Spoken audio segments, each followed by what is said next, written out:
ओडिया अस्मितार मुकसाक्षी कलिंग लौह कारखाना 1958 मसीह प्रबाद पुरुष बिजू पट्टनायक केन्दुझर जिला बड़बिल तहसिल अंतर्गत माटकामबेड़ा ठारे कलिंग लौह कारखाना प्रतिष्ठा करथिले।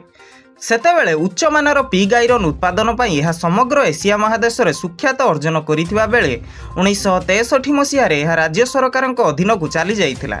तेबे 1981 मसीह एथिरे स्पन पाइप यूनिट कार्यक्रम करा जाइथिला।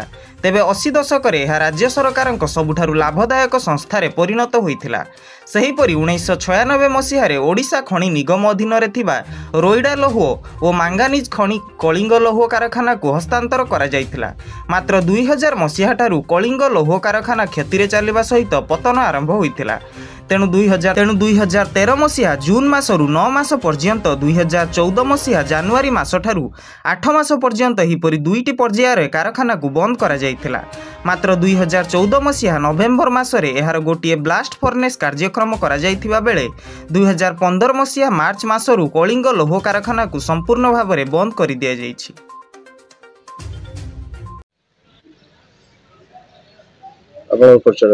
अशोक कुमार ठक्कर, प्रदेश कांग्रेस कमिटी सदस्य। खनि कारखाना आज को 10 वर्ष होलानी बंद पड़े केमती देखते बड़बिल जिला खनि अंचल यह गोटे दुर्भाग्यजनक घटना।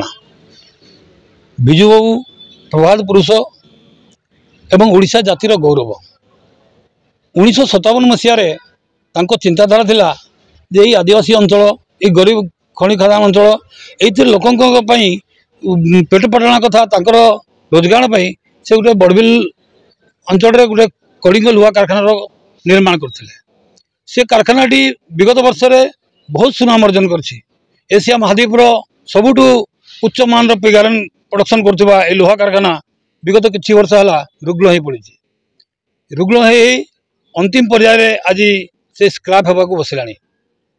दीर्घ 24 वर्ष शासन करथिबा आम राज्य सरकार विगत दिन में ता प्रति बिल्कुल गुरुत्व दे पारले नहीं। बड़ दुर्भाग्यर कथा थिला। नाना प्रकार योजना कले मध्य निज बापर स्मृति को विगत सरकार संभाली पारले नहीं। आशा करुच्ची आगामी दिन जो आम नुआ सरकार जहाँ आम डबल इंजिन सरकार कहूँ से डिडिंग पिटी ओडिशार उन्नति मुझे अनुरोध करी जे प्रभात पुरुष बिजू बाबू स्मृति को पुनर्जीवित कर कहतु।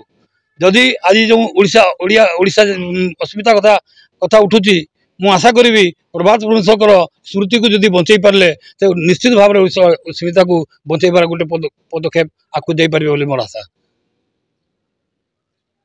बड़बिल अशोक कुमार महांतों रिपोर्ट बी न्यूज ओडिशा।